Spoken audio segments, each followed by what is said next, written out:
We starten opnieuw met dezelfde basisopstelling aan deze aflevering. Christophe Liberlo, Marnik Geukens, Siebe van Heusden en Mathis Dumery spelen. Welkom bij FC Limburg, de podcast.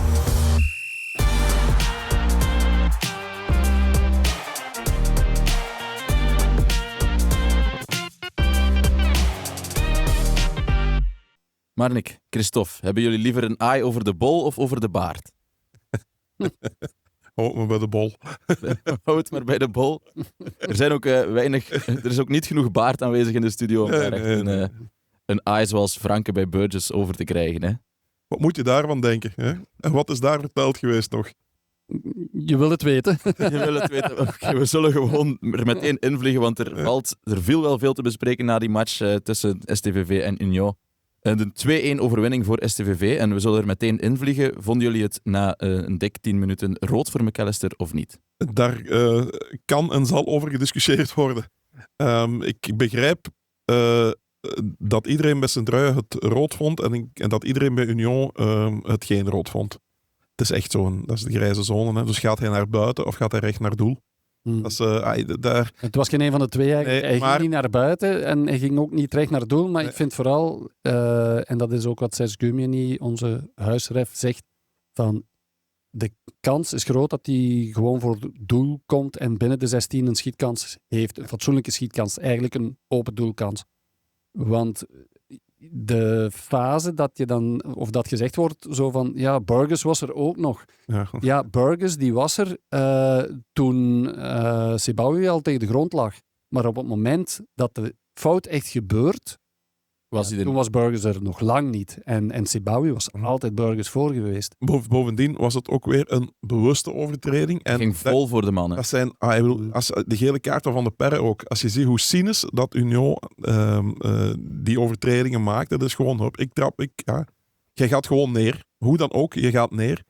En dan moet je ook wel eens stilaan gaan beseffen, zoals Union, als je constant op die rand speelt, als je constant daarmee flirt met hetgeen wat mag en wat niet mag, kan je ook eens tegen de lamp lopen. En dan kan het ook wel eens mislukken. En dan is dat... Vergelijk het met iemand, ik heb het daar straks nog tegen iemand gezegd, vergelijk het met iemand die constant door het oranje licht rijdt en die dus overal wel net iets sneller is dan iemand anders, die afremt en stopt. Ja, op een bepaald moment gaat het dus net rood zijn en gaat hij een proces hebben. Ja. En dat is, dat is het gewoon helemaal. Zij zijn constant op die rand met het, dat al aan het bespelen. En ja, dan kan het ook eens fout lopen. En nu is het fout gelopen. En ja, dan moet je niet weten.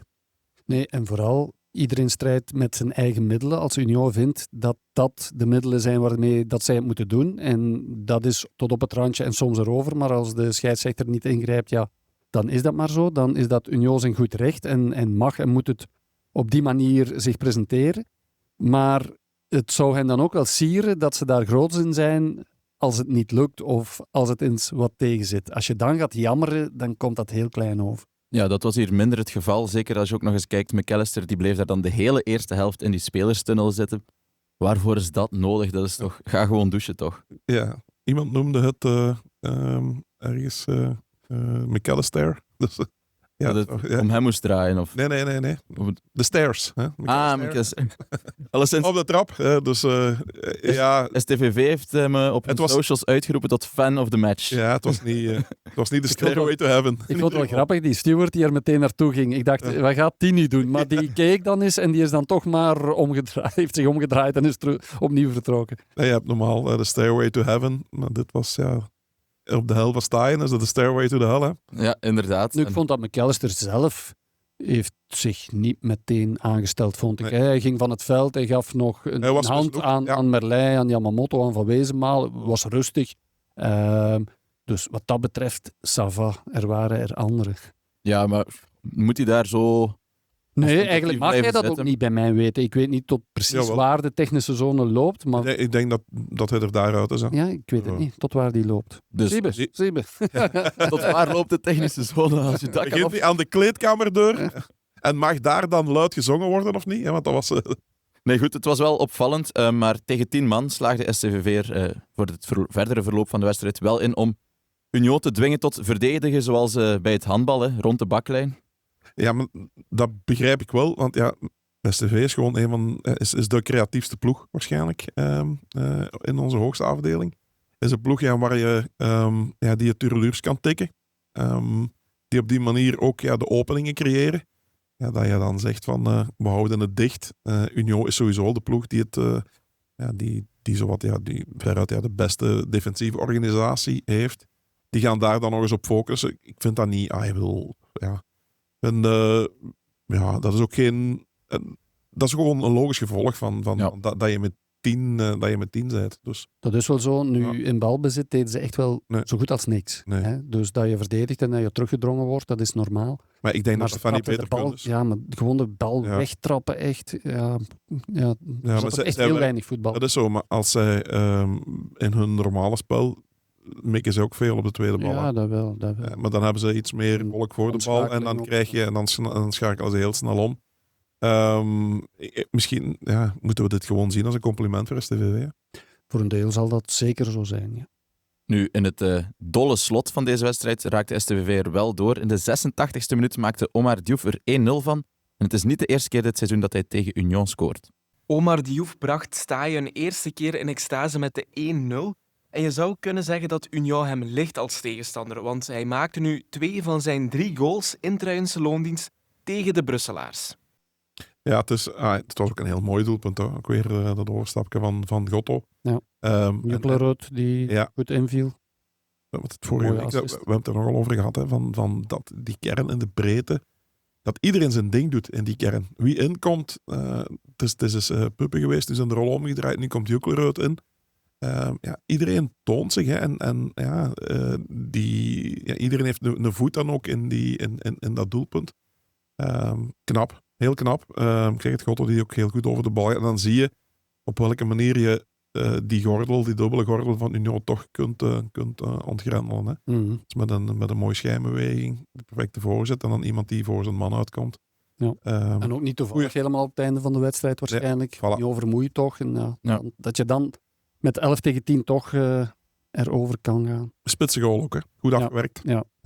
Ja, ook, je zegt het, iedereen draagt zijn steentje bij. Ook Diouf speelt niet superveel, maar hij heeft wel al op La Louvière ook een winning goal gemaakt, nu tegen Union in het slot. Maar het werd dan nog na die goal 1-1 via een kopbaldoelpunt na een prachtige voorzetter van Limburger en ex-Canari Rob Schoofs. Het was Truijenaar, mooi Schoofs, gedaan. hè. Het was een prachtige voorzet, maar ik vond toch dat Kokubo die bal kan komen plukken. Dat gevoel had ik daarbij. Ja, en Moesleeuw Hij was lang onderweg. En Moesleeuw laat zich ook makkelijk... dat heb je wel als verdediger. Je staat stil en de aanvaller komt in je rug en die loopt aan. Dat is heel goed gedaan. Die kan 2 stappen zetten. Ja. Hè? Toch? Het was toch goed gedaan van Rodriguez ook, de kopbal. Ja, natuurlijk. Ja. Wij kijken altijd op het juiste moment. En... Ja, wij kijken bij elke goal natuurlijk van waar kan je beter verdedigen. Maar soms wordt er natuurlijk ook goed aangevallen. Ik vond bij Schoofs de vooractie nog mooier dan de voorzetten. Ja, was een dat beetje geluk wel. Maar hij pakt hem wel mee op gevoel. Mooi mee. Dat is puur op gevoel. Dat is gewoon... dat is inderdaad altijd een klein beetje geluk mee gemoeid. Maar dat is gewoon... dat is een teken dat je klasse hebt. En het was wel echt wel tegen de gang van het spel in. Het punt zou echt wel een hold-up geweest zijn. Nee, inderdaad. Een punt zou niet echt de verdiende uitslag geweest zijn. Maar En Schoofs tegen de Limburgsclubs doet je het wel goed, hè? Want het was toch tegen Genk dat hij scoorde? Laatste minuut. Laatste minuut van blessure. Dit keer was het niet de laatste minuut, want die was dit keer voor STVV. In minuut 100 werd het nog 2-1 op strafschop. Was het een penalty volgens u? Is dat een vraag? Hij trapt zijn kopper bijna af. Gilles de Bilde vond dat hij laag kopt. Ja. Ja, daarmee. Ik dacht, misschien vindt hier ook iemand dat hij laag kopte, maar iedereen is hier gewoon over eens. 100% strafschop. Laat ons niet flauw doen. Dat is gewoon, hoe gaat hij naar de bal, jongen? Dat is echt... dat is gewoon gevaarlijk als je zo naar een bal gaat. Ja, dat is waar.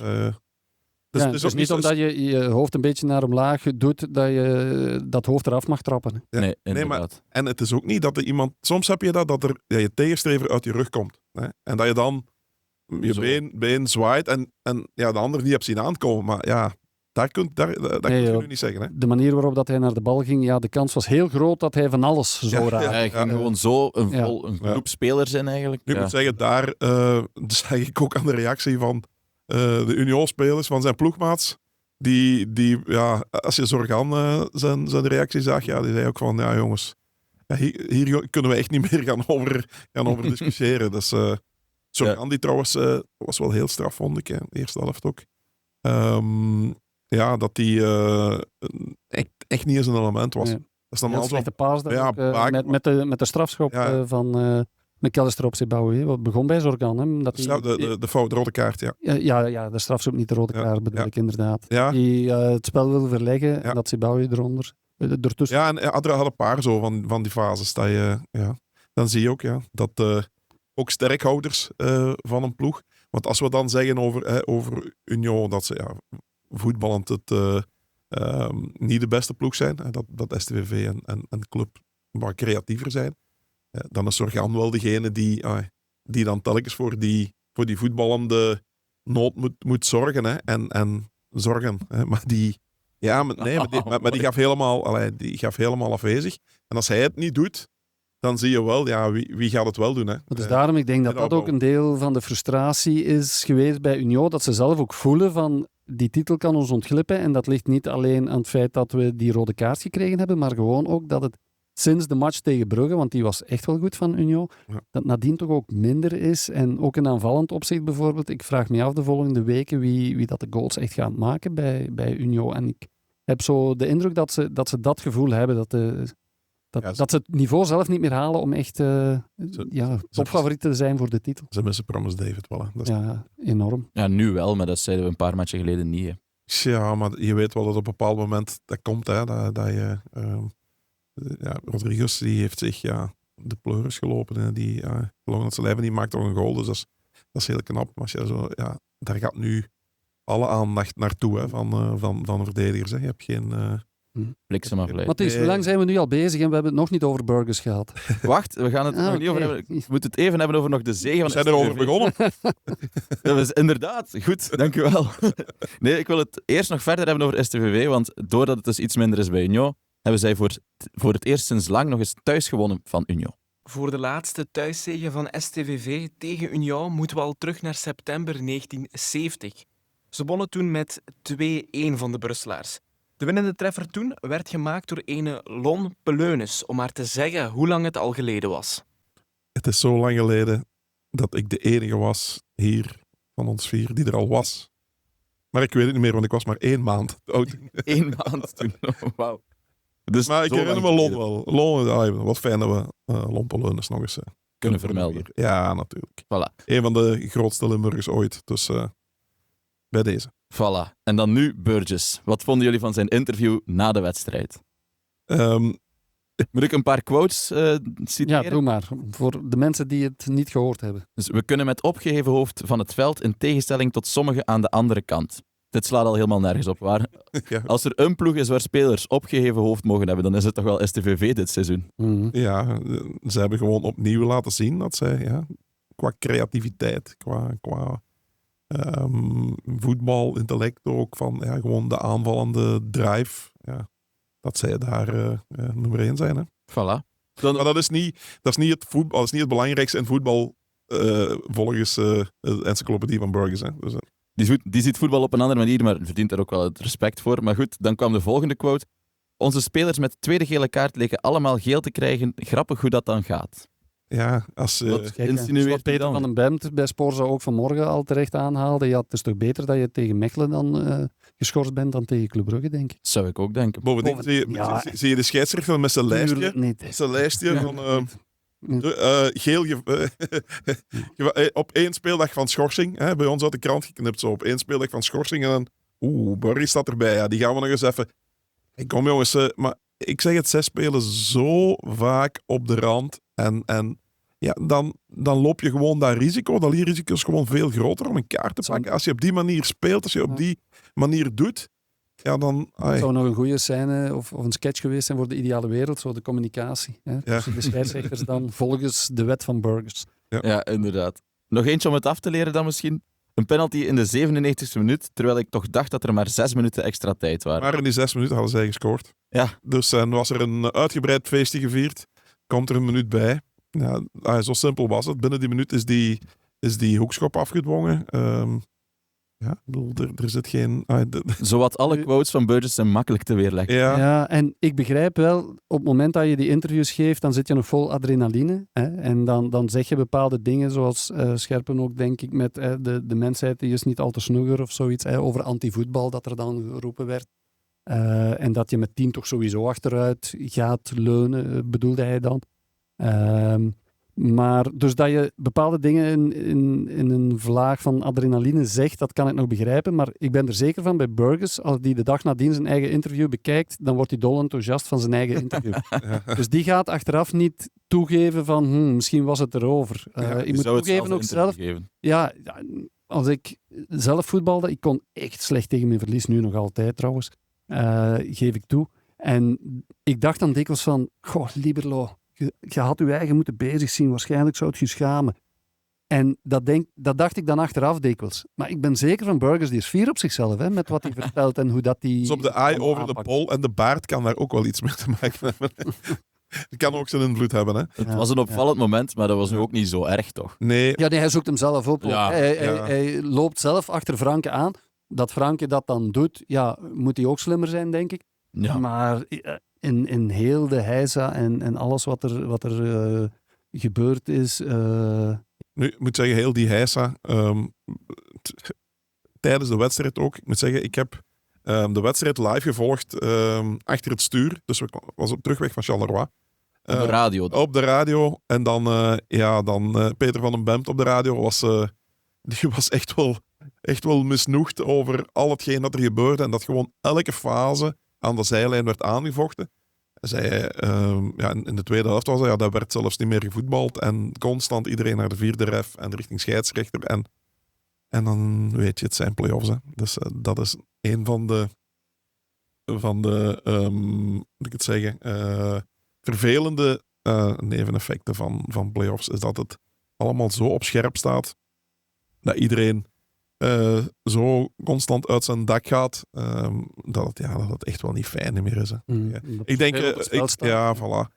En voor een stuk is dat, ik weet zeker dat iemand als Wouter Franke bijvoorbeeld, die heeft dat sowieso al, heeft dat altijd gehad, had dat als speler ook. Hè, en die denkt dan ook op die momenten, maar potverdomme, als die mannen van Union hier de scheidsrechter constant willen bespelen, ja, dan ik ook. Ja, dan we mogen ons hier niet in een bepaalde hoek laten duwen. En dan loopt het helemaal uit de handen. Dat is inderdaad een gevolg van dat er veel op het spel staat. Maar dat zal voor de STVV iets minder zijn nu dat er veel op het spel staat. 11 punten voor op de eerste achtervolger. Er zijn er nog 12 te verdienen. De derde plaats is officieus binnen. En echt Union en Club Brugge inhalen gaan ze ook niet meer doen. Dus en 7 punten ook op Union. Dat is wel dat is ook te veel. Ja. Dus ja, het is eigenlijk nu gewoon vrij uit voetballen en genieten van play-off 1 dan. Ja, dat is slecht nieuws denk ik voor Club Brugge. Want volgende week Club Brugge, STVV. STVV een beetje kan freewheelen en dat gaat gebeten zijn om toch wel een beetje het onrecht van de heenmatch. Ja. Hè, zo voelt dat toch aan van dat goed te maken. Dan voorspel ik geen makkelijke wedstrijd voor club. Het is gewoon ook het vertrouwen dat in die ploeg zit bij STVV. Maar ik denk niet dat STVV nu ineens anders gaat voetballen of met een andere instelling. Dat gaat Franke gewoon ook niet toelaten. Ook al weet hij goed van die derde plaats, die is er wel. Maar je zal wel op een of andere manier zijn spelers op scherp zetten dat die match niet zomaar vrijblijvend wordt aangevat. Trouwens, nog... Maar dan wel zonder druk, hè? Dus dat is het positieve. Maar ik heb het gevoel dat ze eigenlijk... Die druk, ik heb die nooit veel gezien. Tenzij, moeilijkere matchen, dat wel. Ja. Maar ik weet niet of dat aan de druk lag. Ja, in het begin van de play-offs zag je zo even de een mindere match, maar dan uiteindelijk liep het wel los. Ja. En dan... Maar het is niet omdat je een mindere match speelt en verliest dat door de druk komt. Dat kan ook andere redenen hebben. Maar goed, kan meegespeeld hebben. Maar wat ik nog wilde zeggen van heel de heisa en hoe dat Union tot over de grens gaat dikwijls, vind ik het vooral knap. En ik vind, nergens is daar aandacht aan besteed van hoe cool dat de spelers van STVV gebleven zijn, heel de tijd. Ja, dat is wel. Ik kan me niet meteen herinneren dat er iemand echt uit de bol ging ook. Als ik nog eens opnieuw naar mezelf mag verwijzen, als dat bij mij was geweest, dat was aan bras van begin tot einde en daar zou ik niet fier op zijn. Maar ik vind het wel knap dat bij STVV dat ze echt daar heel kalm zijn ondergebleven.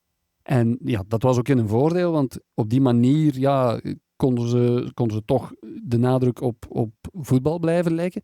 Alhoewel dat moeilijk was, hè, want ze vonden ook heel moeilijk de vrije man of de ruimte. Of heeft lang de geduurd. tweede helft, zo 11-10, verwacht je bijvoorbeeld meer van Ito. Die was lang buiten beeld. Hè. Ja, Op een bepaald moment zoals de bal naast die schildert. En ik denk ook dat ze kalm blijven. Nu, er staan ook genoeg Belgen nog bij, maar dat het ook te maken heeft dat het Japanners zijn. Die toch iets meer die rust bewaren. Ja, ik denk dat wel. Nu, Gotto is bijvoorbeeld dan wel een heel extravert iemand. Dat hebben we gezien tegen Anderlecht. Maar zo bijvoorbeeld Ito, Yamamoto, die blijven... heeft dat sowieso al... Taniguchi ook, met zijn ervaring. Dus ze zijn van de jongsten, hè? Maar ik denk ook dat dat te maken heeft met de instelling van hun thuisland en hoe dat ze zijn opgevoed. En met maar dan zie je toch ook dat Gotto jonger is. normen en respect. Hè? Respect is heel belangrijk bij de Japanners. Maar dan zie je dat Gotto nog iets jonger is. Hè? Ja. STVV kan genieten van de play-offs. Bij Genk is dat iets minder het geval. Het verloor met 2-0 op het veld van Charleroi zaterdag. Het was een heerlijk warme dag, maar het was geen wedstrijd om het warm van te krijgen. Hè? Nee, voor de rust 3 keer in slaap gevallen. Wakker geworden toen Heijmans op de paal trapte. Ja, maar het tempo, ik moet zeggen, de eerste helft had Genk nog controle. Want het schotje en een terecht schotje dat van de Kerkhoff, dat Brugmans vrij makkelijk pakte. En een terecht afgekeurde goal was er gewoon niks aan de hand. Ook niet. En kregen ze nog wel de betere kansen, Genk. Maar het was ook al aan een laag tempo. En was het de eerste warmte? Denk ik niet. Het was toch al 5:45 dat ze begonnen. Ik vind de intensiteit inderdaad. Over het algemeen tussen play-off 2 en play-off 1 vind ik... Een groot verschil. Ja, ik vind dat wel. De druk zit er ook bij, Genk. Dat was echt zo. Alibi-pressing. Ja, ik ga nog eens naar eentje. Dus ik ga 2 stappen zetten in de richting van en dan heb ik iets gedaan. En dan... wat niks opbrengt. Veranderde het bij de rust bij Charleroi. Die staken dan wel een tandje bij. Die gingen dan wel eens even fel door. En dan voelde je van oei, dit gaat mislopen. Chaler heeft al direct in het begin een kans waar hij net niet bij kan. Bij een voorzet. En toen wist je van het loopt niet goed af. Als je dan dat eerste doelpunt ziet van Charleroi, hoe dat die mogen uitvoetballen, hoe dat die in het middenveld een sigaretje mogen rollen, omdraaien, eens rondkijken en zeggen van ik leg hem daar. Iemand binnendoor sturen, die een pas geeft voor de goal en dan hoe Van de Kerkhoff Kayembe de hielen toont. Want Kayembe die kwam daar aan gejogd bijna. Ja, dat was echt door sloffen. Hè. Ik begrijp dat echt niet. Ik kan er echt niet bij. Pijnlijk. En ja, dan weet je ook van... En dan komt die tweede goal. Strafschop. Het zal wel zijn, hè, maar ik vind altijd als je zo een... ik heb het een microscopische studie genoemd, maar hoe dat Laurens Visser daar bij dat scherm stond, 2 minuten denk ik ongeveer. Eerder, zal het toch, en waarschijnlijk was het de arm.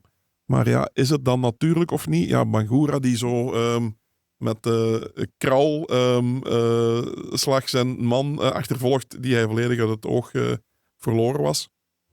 Het was allemaal weer... Maar dat ze daar vooral niet over gaan lullen over de strafschop, hebben ze ook niet gedaan, trouwens. Ja, het is gewoon het soort strafschop dat tegenwoordig gegeven wordt. In België zeker. In Engeland doen ze al veel minder, in Duitsland ook al niet meer.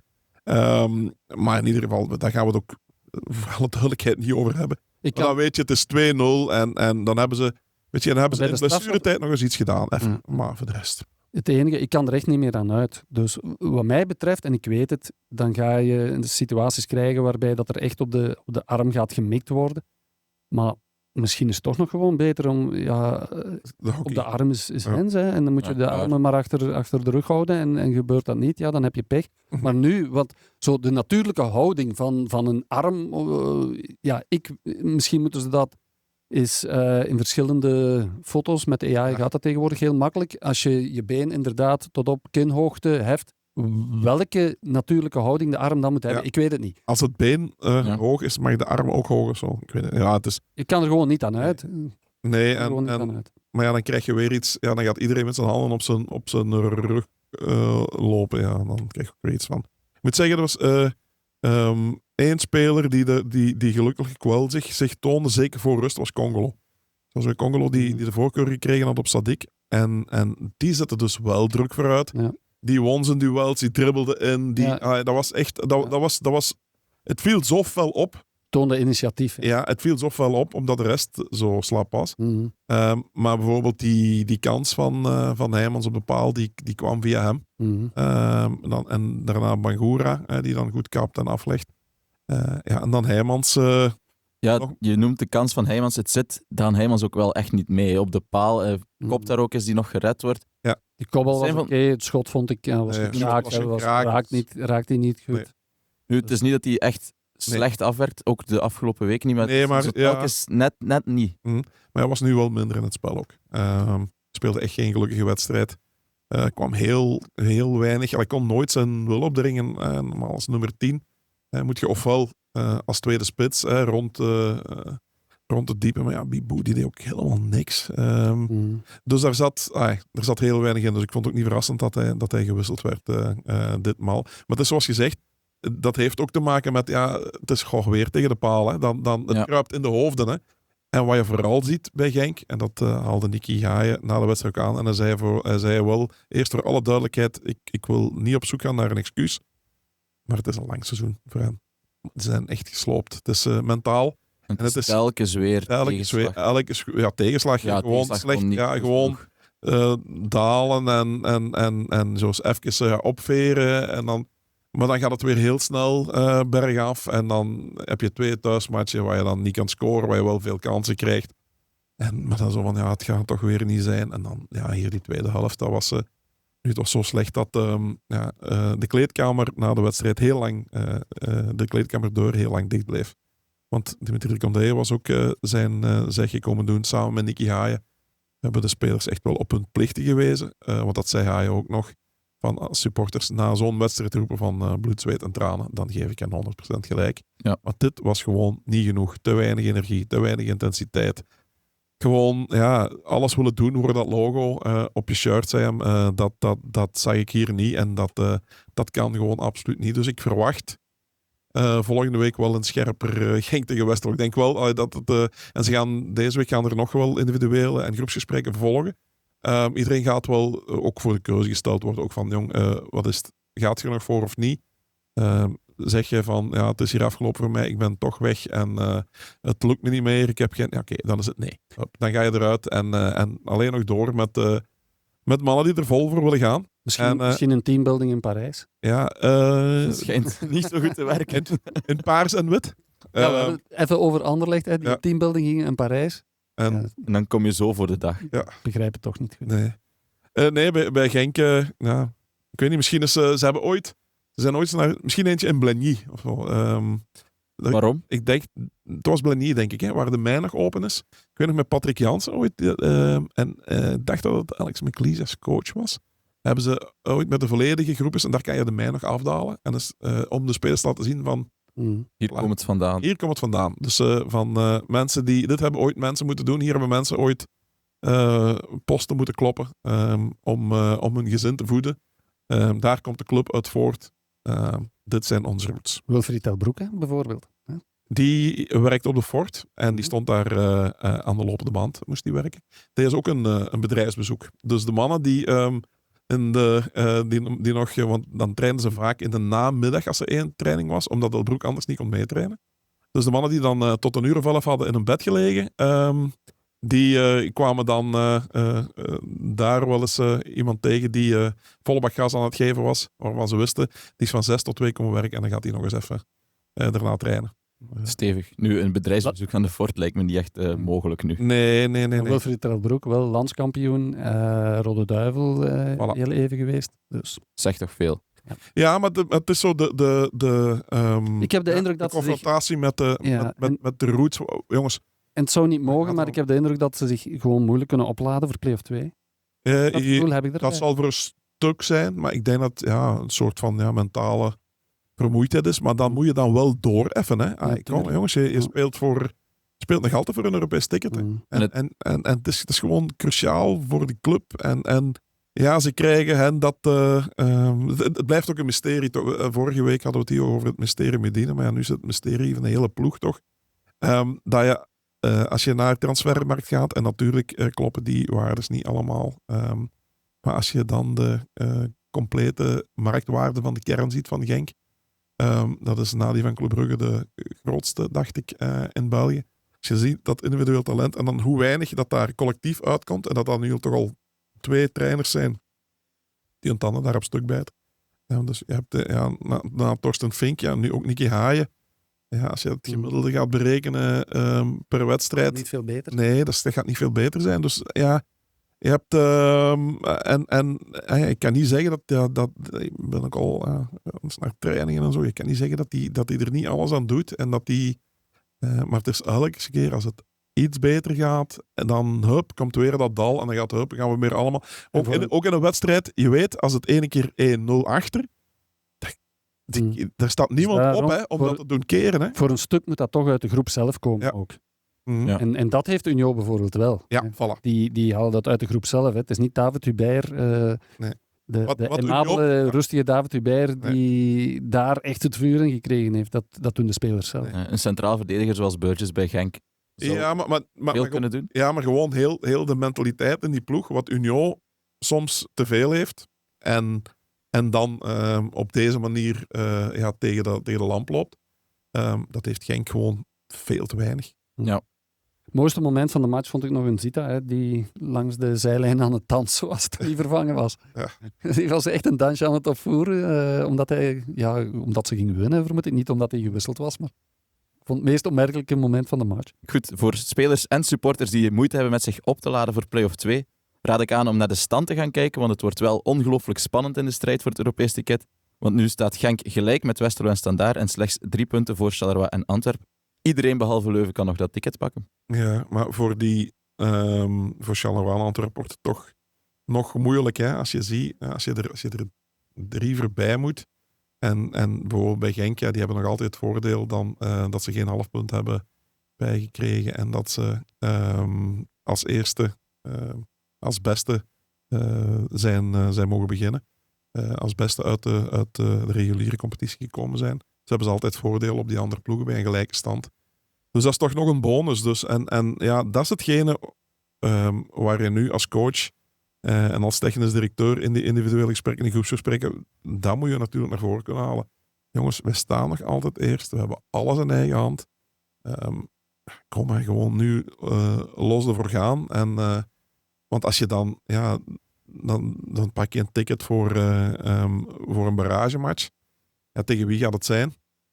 Mechelen, Gent, Anderlecht misschien.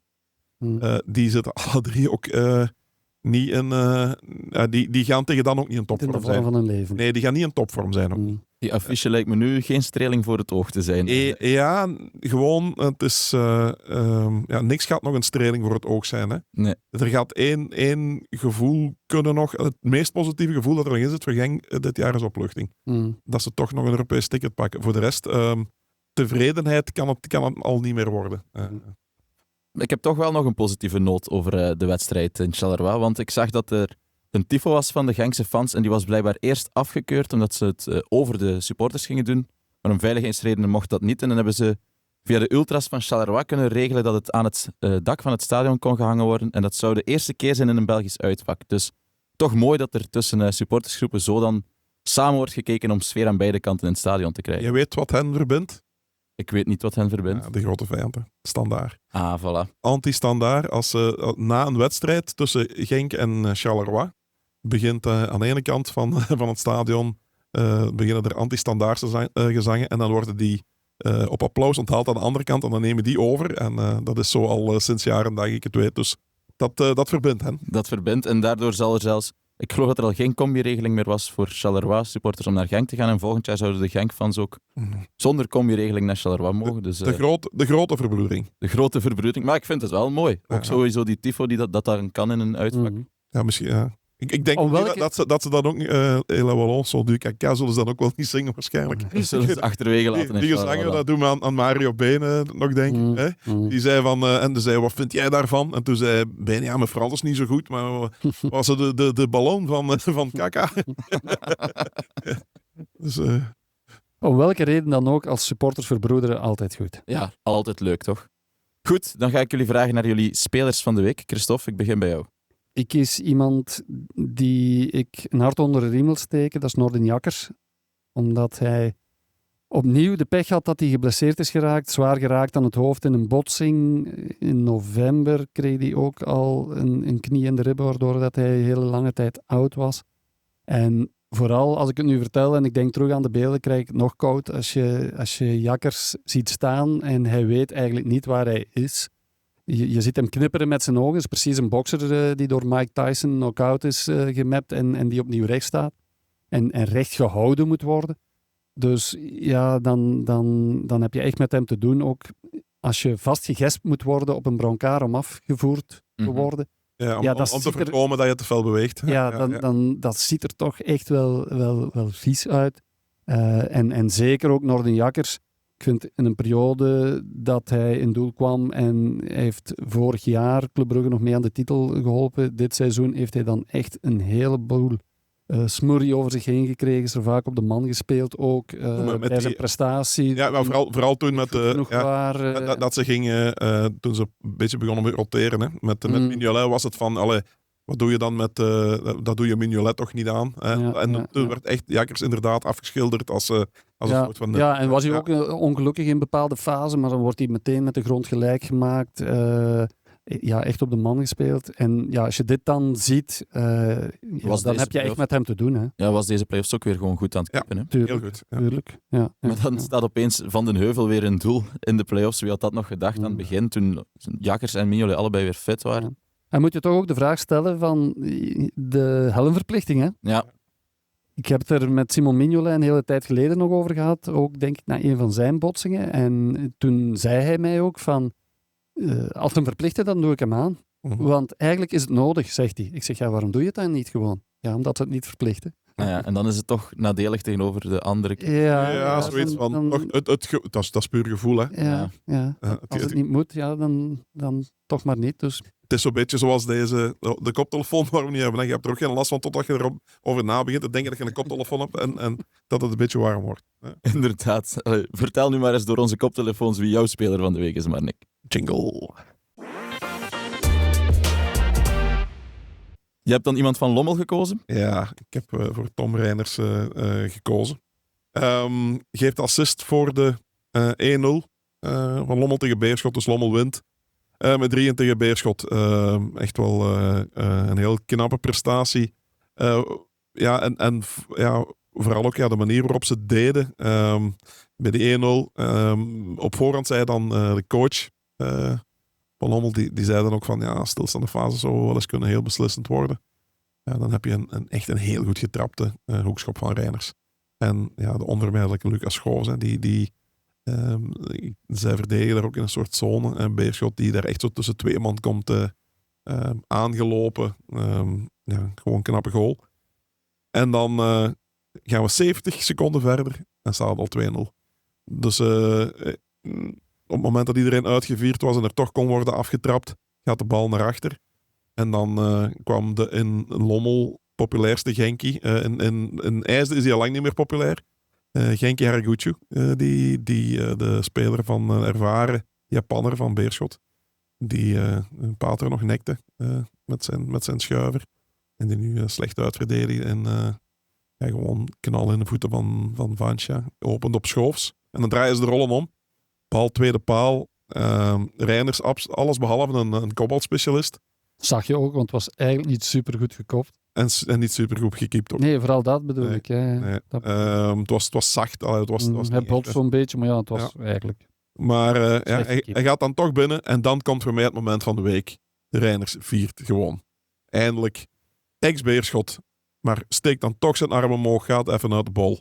En zegt gewoon in het interview achteraf, ik heb enorm veel respect voor Beerschot, ik heb daar graag gespeeld. Maar ik ben nu van Lommel. En ik ben heel gelukkig dat we gewonnen hebben. Punt. Zo moeilijk is het niet. Mhm. En dan zie je toch, Beerschot heeft toch ook wel, hij is toch wel een goede ploeg. Hebben ze het moeilijk gehad, even Lommel. Maar kansen tegen, doelpunt tegen. En dan pakt Beerschot een heel domme tweede gele kaart. En een verdiende tweede keer geel. En dan komt een van de mannen een van mijn vorige spelers van de week, Sam de Grant, die dan als linksachter ook heel veel in dat soort fases de bal op rechts naar binnen komt. En die dan een afgeweerde bal knap op de slof pakt.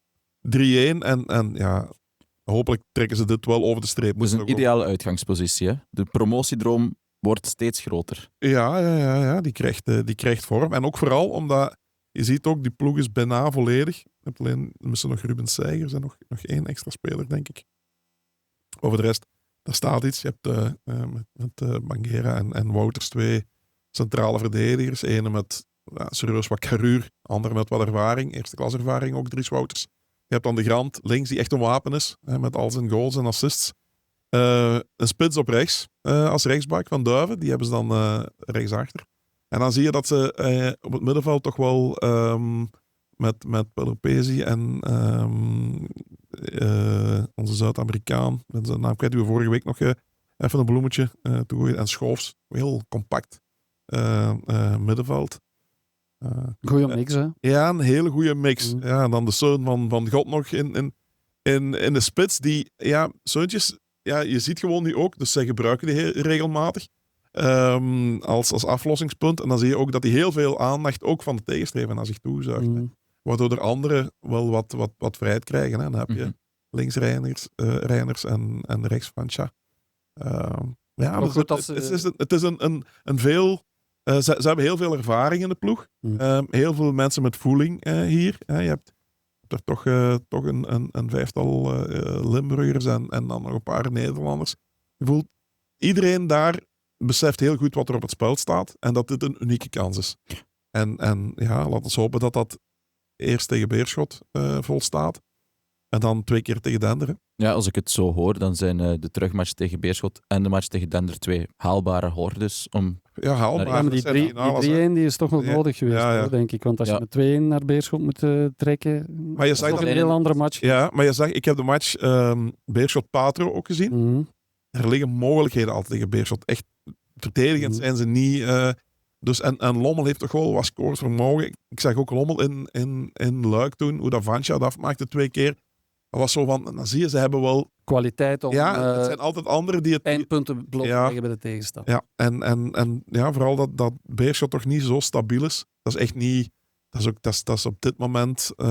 die zijn zeker niet beter dan Lommel. Nee, ik schat de kansen van Lommel nu hoger. En natuurlijk 3-1 is toch een bonus van 2 doelpunten. En inderdaad, ik zie Lommel ook wel scoren op Beerschot. En het verschil met de andere jaren is dat je dan in die testmatch tegen de eerste klasse, tegen de ploeg uit de Jupiler-ploeg, dan kom je tegen de laatste uit. Hè. Niet tegen de... Niet op de tweede De laatste tweede, of de voorlaatste, maar het is de allerlaatste, hè, Dender. Ja. Dender dat ook dat nu wel zegt, we hebben gewonnen tegen de LVR, we doen vertrouwen op en ik begrijp het ook allemaal, dat is voor hen is. Maar je hebt meer kans tegen Dender dan Patro had tegen Cerkelenbrugge destijds. Hè. Zeker. We gaan hun weg naar 1A op de voet volgen natuurlijk. En dan stel ik ook nog eens voor dat we naar andere play-offs gaan. De eindronde in de nationale reeksen die waren voor de Limburgse voetbalploegen niet echt super. Bocholt VV, Schoonbeek Bevers en Pelt verloren allemaal. Maar Zeppere Brussum won wel na strafschoppen tegen Rumbeke. Zij plaatsten zich voor de tweede ronde. Doelman Michiel de Koopman werd bedolven onder ploegmaats nadat hij 2 strafschoppen stopte. Hebben jullie ooit een strafschoppenreeks meegemaakt als speler of coach? Enkele. Ik vond dat iets van plezant dat er was. Spannend. Ja, nee, dan ligt het spel ook stil. Je moet niet lopen. Je kan gewoon even het mindgame. Dat was een van mijn kwaliteiten, de strafschoppenreeks. Maar die komen er niet veel. Nee, er zijn er niet veel van. Nee. Inderdaad. Christophe, heb jij het ooit gehad? Ja, maar ik was ik trapte liever vrij schoppen dan penalties. Snap ik. Ik had dat ook wel... ik vond het toch ook altijd net te spannend. heb ooit eens hebben we een strafschoppenreeks gewonnen doordat de speler die voor mij moest trappen scoorde en daardoor moest ik niet trappen. En was ik heel gelukkig dat ik niet te... Nee, ik hield er wel van. Zo. Dus ik wou ook je als durft vijfde. beslissen? Liefst als vijfde altijd. Ja. Dat er zo een beetje druk op komt. Dat is toch plezant. En dan trapte je ze ook binnen. Je kan dus zeggen wat je wil. Hè. Meestal wel. Ja, voilà. Er zijn weinig. Nee, ik heb er niet zo heel veel gemist. Ik heb 1 keer wel... Ik denk dat nu de feiten zijn verjaard. Dan mag ik wel. Ik heb één keer wel tegen een naburige ploeg een strafschop moeten missen. Oh? Ja, we wouden die mensen plezieren, want die bleven erin als we gelijk speelden. En voor ons stond niks meer op het spel. Maar die waren zo slecht dat die zaten maar niet in te scoren. En toen kregen wij 5 minuten voor tijd toch geen strafschop voor, zeker. Oei. Ja. En toen ik die gemist had, vloot de scheidsrechter af. Echt? Ja, hij had het door. Hij was er iets te ver naast, denk ik. Hoe ver heb je hem naast getrapt? Nee, volgende onderwerp. Limburg is in het buitenland. Limburg is in het buitenland inderdaad. Trossard gaf een assist in de 3-0 zege van Arsenal tegen Fulham. Arsenal moet nog 3 wedstrijden en heeft 6 punten voor op City dat nog 5 wedstrijden moet spelen. En dan is mijn vraag, gaat er een Limburger de Premier League trofee in de lucht steken dit jaar? Het zou mooi zijn en vooral, ik ben blij voor Trossard, hij speelde een dijk van een wedstrijd. Hij was echt bepalend nog eens en dat zal hem ook heel veel deugd gedaan hebben, denk ik. En het was nog eens de echte Trossard. De korte kap en dan die voorzet. Er is nog een doelpunt afgekeurd op voorzet van hem ook nog. Zo echt die kap naar links, naar rechts. En dan zie je op die momenten dat hij gewoon een half seconde sneller denkt en acteert dan zijn tegenstreven. En zo maak je echt op het hoogste niveau het verschil. En dat kan hij, dat weten we allemaal. Maar dat was even weg. Moeilijker periode ook met wat lichte blessures en zo. En hij heeft er wel vaker last van. Ja. Zo kleine blessuurtjes. Maar nu, dat je dit kan doen in money time. Want ja, ik heb het dan nog op match of the day gezien. Nou, daar hadden ze ook wel de focus op het stadion, op Emirates. Waar het vaak ook wel stil kan zijn. Dat nu echt iedereen uitbundig. Het is gewoon money time en iedereen snakt daar zo naar die titel. En dat dreef hen ditmaal ook voort. Dus dat kan verlammend werken, zoiets. Maar nu, en dat was dankzij iemand als Trossard ook, die echt... En dat heeft hij dan wel. Hè. Dat is ook om de 5e strafschop te trappen trouwens. Hè. Het zou mooi zijn dat Arsenal het wordt, vind ik wel. Ja. Een keer nog eens een andere landskampioen te hebben. Maar voor Trossard zal het inderdaad ook deugd doen met het oog op het WK dat eraan komt. Nu, hij zal sowieso, als hij fit is, wordt hij geselecteerd. Dat staat buiten kijf. Maar voor hemzelf ook, want bij de Rode Duivels krijgt hij toch meer kritiek dan in de Premier League. En dit zal hem toch deugd doen om vertrouwen te hebben om ook bij de Rode Duivels zijn mannetje te staan. Want hij stopt zich ook nooit weg. Hè. Dat heb je met Trossard. Ook al krijgt hij bergen kritiek, die zit zo in elkaar op mentaal vlak ook. Die trekt zich daar niks van aan. Dat loopt langzaam af. Ook vorige week bij de Champions League. Hij mocht invallen dan, ik denk na een uur of zo. En de eerste bal die hij krijgt op eigen helft. En hij begint dan echt, je kent hem, te draaien totdat hij echt een paas kan geven waar echt iets uit voorkomt. Maar hij verliest de bal meteen. En bijna een tegendoelpunt. Want een keer erop doet hij gewoon hetzelfde en lukt dat wel. Dus op dat vlak is die echt een waardevolle speler ook voor Arsenal. Want het is iemand om te hebben in money time. Ja, en het is daarom ook dat zijn contract werd niet verlengd, maar hij kreeg wel een verbeterd contract. En dat was ook om hem op die manier te belonen en aan te geven ook gewoon van, we hebben je dit jaar nodig en we rekenen op je, ook al loopt je contract af. Ja, dat is wel mooi. Ik zou hem op de beslissende momenten zetten, gewoon als hij deze vorm heeft. En gaat het... je had dan links Trossard, rechts Saka. Dan Gyökeres die echt wel heel scherp was, zoals voor het doel. En we het dan nog hebben over, als we het dan hebben over druk zetten en zo. Als je dan die beelden ziet. Ja. En je bekijkt, ik was dat dan aan het bekijken op zaterdagavond, net terug van Charleroi. Dan, normaal gezien zou je dan in je zetel in slaap vallen. Maar het was andersom. Het was echt met grote ogen kijken van, jongens, dit is topvoetbal. Absoluut. En gaat Arsenal kampioen spelen dan? Ja of nee? Ja. Misschien. Allee dan. 100%. 60-40? Ja. 55, 53, 47 voor Arsenal. Oké, goed. Mooi om mee af te sluiten. Dank u wel, Marnik en Christophe, opnieuw voor jullie deskundige analyses deze week. Dank u wel, Siebe, voor de feitjes en de techniek. En tot volgende week.